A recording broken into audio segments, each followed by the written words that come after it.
Hey guys, thank you for joining us today, and I've missed you. Yes, it's been a while. I mean, Jade and I did Flourish, and you said I could never do it again. So. Oh my goodness. Just kidding. It has been 3 weeks since you've been on this. Yeah. What has changed in your life? Yes. Any big changes in the past 3 weeks? No big changes. No big changes? No. Fall's here? Very cold, yes. It's very cold. Sweater weather now, except next week's going to be in the 80s, so who knows? Welcome to November right? in Tennessee. We planted grass in our we yard. We did, which you're supposed to plant grass in September, and we planted it in the end of October, and now it's freezing. So we'll see if But it'll it grows. be 80 next week, so holding out hope. Yeah, we'll see. Awesome. So today we just want to talk a little bit about our time in the Word, and this is something that we never can move past as Jesus followers. And if you don't follow Jesus, know that this is huge, like that we spend time in the Word, but it can easily become this rote thing, this boring thing. Honestly, it's like this obligation, and so that's not, the Word of God is not boring, and God doesn't want us to treat time with Him like an obligation. So, Whitney, you've recently been changing up how you do it. So, part of this is keeping it fresh. So, could you share a little bit about how you've been keeping it fresh in your time in the Word? Well, really, I was challenged by I referenced this with Jade and I in the Embracing the Journey, but just Rhythms of Renewal. She just talks a little bit about her time in the Word, and I was just really challenged by how she does it. Yes. And I mean, there's no right or wrong way to be in the Word. I just think being in the Word, is important, and how you study it, I think, goes to the individual. You know, you do it a certain way, and I've tried your way, and we've done it as a church. We've done the SOAP method, and I think those are so good. Yes. But I think I needed something that was structured the way that my brain thinks. That's good. You know, I wanted to journal. I wanted to write a prayer of like Thanksgiving. I wanted to write about the Word. And so when she was talking about the way she did it, it just stuck with me, the way that she was organizing it for herself. And so really how I've been doing it the past few weeks since that chapter on that was I take some time and head it as a journal, and I write my date and I write the time, if it's a morning and afternoon, and then kind of if there's a significance of the day, you know, I like to write that, and then just spend a little bit of time journaling.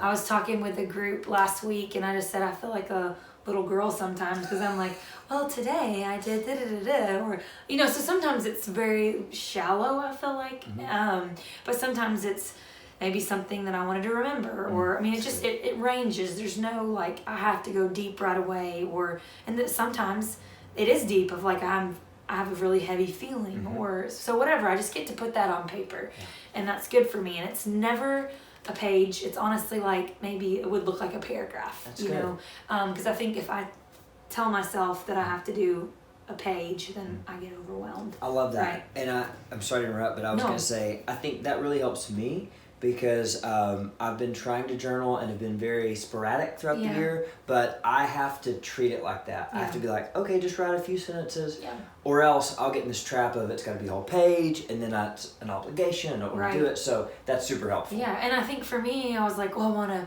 journal for journaling, and then I want a journal for just my time in the Word, and then I want a journal for like talks and what we're, you know, serious. And I just felt like, oh, where's all my journals? You know, like, where are they? So this just like helps me keep it all in one place. And so I'm trying it out. I've enjoyed it, like I said, the past 2 weeks, and it's just something new for me. And I think it's been really great just to categorize that. So I'm doing my journal, and then I just kind of get in the Word, and so I'm reading through Isaiah right now, and I'm in Isaiah 8, and it's been really good. So I'm writing my thoughts out. I'm writing maybe some points that God is showing me through the scripture, and then I just kind of do a recap of maybe a prayer that I'm like, Jesus, help me to do this, or help me to focus on this, or just kind of an application. Love that. And then I go into a prayer of gratitude. Ooh. And so that's really great for me because I think I like the way I'm ending it because my focus then goes back on Jesus and what he's been showing me or what he's doing. Because I think sometimes for me, I can get stuck of like ending my prayer, like time of just application. And then it's kind of like what I've said.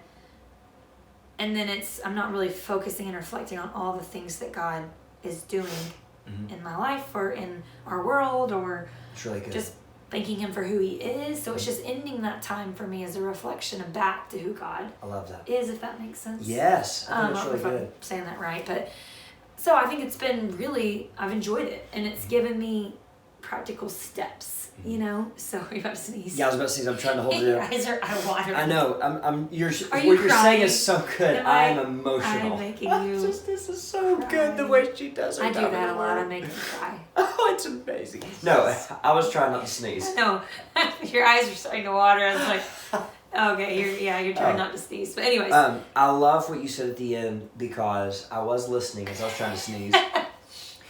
It can be easy for you to finish with like, oh, here's what I'm supposed to do, but the prayer of gratitude points you back to Jesus. Right. Like, let's end my time focusing on who he is, not what I need to do, not my failures, not anything about me, but let's end with a focus on Jesus. That's powerful. Right. Yeah. Yeah, I'm just, like I said, it's just been really great to just refocus.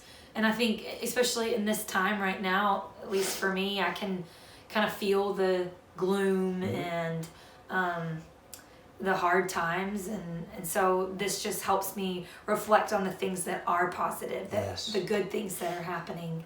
Not to say that you don't struggle and to not, but it forces me to find the good things. Yes, I love that. So even on the hard days when I'm having a hard time with the boys, it's like I'm like, Jesus, thank you that I get to be their mom. Yes, you know, and it helps me just kind of retrain that. So yeah, that's been kind of my time, and I've really, like I said, I've enjoyed it. And I love that. It's just getting, I'd like to say I'm a words person because I think it's really great when people are great writers and great, you know, just have a lot of good things to say, and sometimes I struggle with that. And even in my writing I struggle, but I think feel this pressure, right? I feel this pressure that I have to have everything written out, or if somebody were to grab my journal and they read, like, what is she saying? You know, like, does this make sense? Like, I'm sure I have spelling errors. I mean, you know, like, my handwriting it's all over, you know, because I'm trying to write fast or whatever. But anyway, it's just been good to get it out. And that kind of leads me to something else. Yes. So, just to say, to relieve that pressure. Yeah, right. You know, because this is between you and Jesus, and he thinks it's beautiful. Right. It doesn't matter what other people think. Yeah, and it doesn't matter if you structure it this way or... You know, like we said at the beginning, I think as long as we're in the Word and we're applying the Word in our life and listening to the Lord, that's what he wants. Exactly. You know. And hopefully this just gives you an idea. Maybe you could take something from this to keep it fresh or to add in to what you're doing. So I love that. Because I would probably lean more towards like a Bible study. I love Beth Moore. I mean, things like that. I've done a lot of her studies, or... and Priscilla Shire, and those are really, really great. But I think there's been a season in my life where I've just really wanted to soak in the Word. I love that. And so that's what I'm doing now in this. Yes. So yeah, just to encourage you, there's, you know, maybe this is the way you want to do it, you know, or maybe there's another way. If you have any questions about how to study the Word, we always love to talk about that. Definitely. So, you know, comment, message and I can send you more of detail of, you know, how this looks. So. I love it. Okay, so I'm really excited about this part. To finish, I don't want to steal your thunder, but this has led you to do something that you did last week. Yeah. I think it's awesome. Yes, so it's, you know, I think there's times when we can feel very overwhelmed and maybe there's a lot going on in your brain, or you just feel like you can't get anything accomplished, and so that's kind of what I was feeling last week. There was no one thing that made me feel overwhelmed. It was a bunch of things going on in my brain. And again, in this book, she's kind of trying to help you declutter in a sense and give your brain some space. And so I was just challenged in my time in the Word and journaling was just to do kind of, I called it a brain dump. Yes, I love that name. That's so good. Yeah, well, it's really like, image, I felt like I just like threw. That sounds really It's there. morbid, but just like, here it is. So it was so good, because I think sometimes we feel pulled in a lot of different areas, and maybe that's your personal life, your friend life,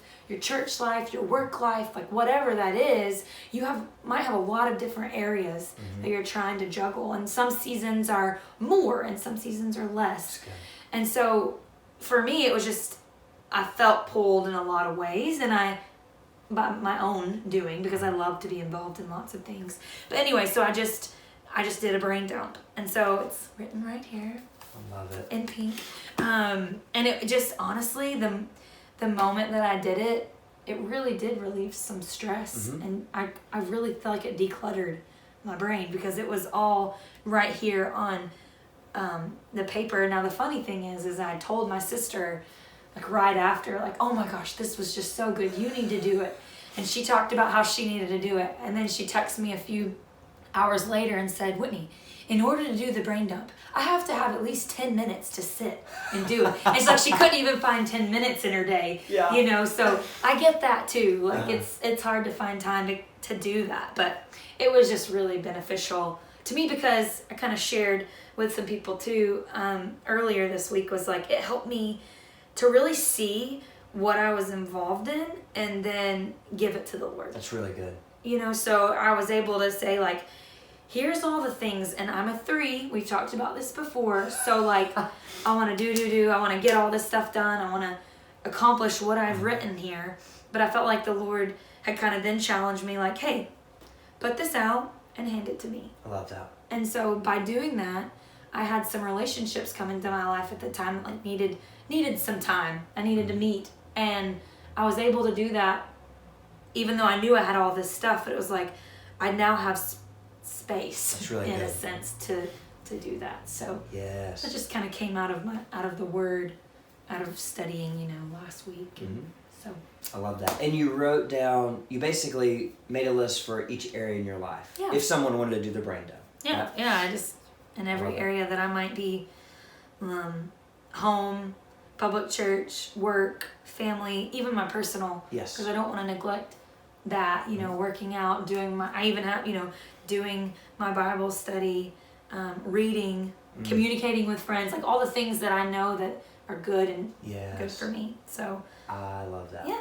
And to brag on you, so I think this also helped because you're able to say no to an opportunity that maybe you would have said yes to, because hey, and I'm really guilty of doing that too. But you said thank you. But you said no, and I thought that was really big. And I know, like later the next day, you're like, I'm so glad I said no to that. Right. But I really think the brain dump helped you. Yes, I agree. I encourage you to do it. I'd love Just it. find some time. Yes. So I hope this is beneficial to you today. I know, honestly, Whit, this has helped me, and I love this process. I have a way that I kind of do that weekly. I was like, you probably do this already. Well, that's type 1. I mean, that's yes, I'm a 1. a But 1. I think that that's really beneficial. And I also, we really hope that you guys see that Whitney's time in the Word led to a really practical intersection between what she felt was craziness up in here, I gotta do all this stuff, to where like she could have some peace. Right. And I just think that that's what the Word does. Like when we're consistent in it, that's why it's important to keep it fresh. Like Jesus is gonna show us how the Word intersects Our even everyday life. like our brain capacity and feeling overwhelmed. Right. So I absolutely love it. Yeah, Yes. that's true. He intersects in, just our daily life, and he cares about those things. Yes. That's what I felt like in that is he cared about what I was going through and the feeling of being overwhelmed. This was a practical application to apply it. So yeah, you're right. I love it. Yep. This was great. Glad we're back. Yes. Again next week? What do you think? I'll 3 more weeks. Oh my goodness. I'm going to start talking to you back next week. Love you guys. Hopefully, we'll both see you then. Yep.